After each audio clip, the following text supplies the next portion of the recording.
Bag boy. Bagging groceries may sound like a dull job, but bills need to be paid, and right now my design skills are apparently not up to par with the class of 2017.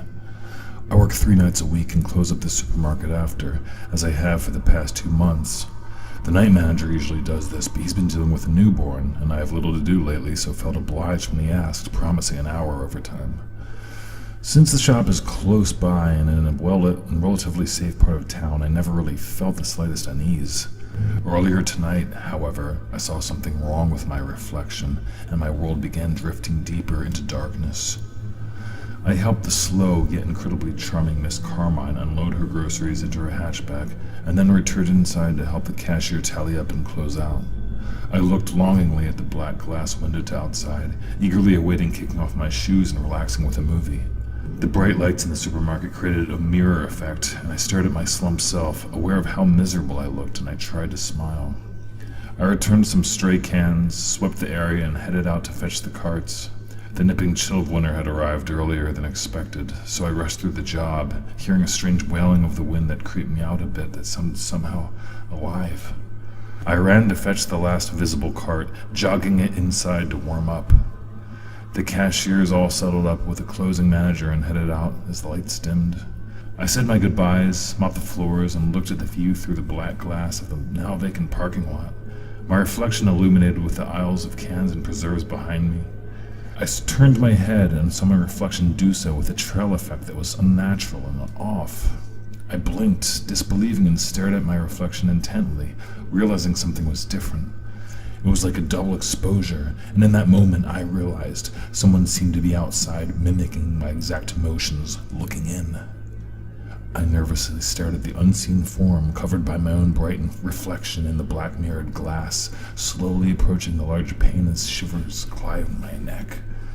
As I stepped forward, the form followed my steps, getting closer until I could just make out a hairless head and shadow of a face within the streetlit sliver of the silhouette's edge.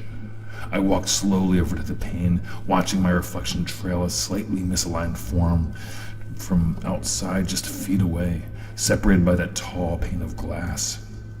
I edged closer and closer until my face was inches from the glass, my own backlit shadow finally revealing the face only inches away, and I screamed.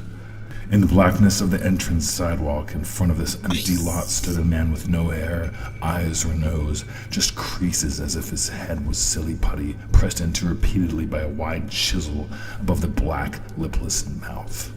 Bony hands extended down from a tattered winter coat, and a green apron much like my own that was covered in dark smears I immediately knew was blood. The figure outside fidgeted its wiry fingers as if in anticipation, and I realized in absolute horror it was waiting for me. I ran to the doors to lock them, the figure mirroring my run with my reflection, and I stopped dead in my tracks, realizing the automatic sliding doors were the only thing separating us.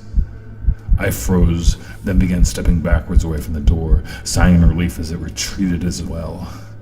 I remembered Tom, the guy I'd replaced when I'd started, who just ditched work and never came back one evening. I realized that Tom's apron was likely the bloodied one at war. He never left without notice, heading to his friends in San Diego after all. I began to freak out, the dire situation hitting me heavy as falling bricks. I kept backing up, away from the door, the form mimicking my body's motion as I removed my phone from my pocket. I dialed 911 and reported an intruder, hearing a horrific, tongueless yelling from just outside. Eventually, sirens cut the isolation. Red and blue lights flashed and the figure appeared to be gone. The rescuing officers entered, static distortion of police radios chirping from their shoulders and weapons drawn. I raised my hands and explained what happened to their raised eyebrows and skepticism. Despite their squints and sneering, I followed the report quickly. They seemed in a hurry to get on their way. Eventually, I walked them back to the entrance, looking at the large glass window and seeing our reflections lag slightly, both the responding officers and my own. I didn't follow them. I warned them as best I could that there was something dangerous outside, but of course they only saw the reflections and ignored me, instructing me to get some sleep. I tried to show them, but they simply refused to believe me. The taller officer threatened me with arrest when I tried to hold him back, and I let go, hands raised in submission as I watched them leave.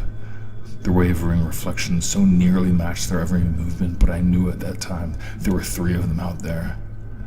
I only ran when I heard the screaming and cracking sounds from beyond the sliding doors. I ran in an Olympic sprint through the stockroom doors and into the manager's office.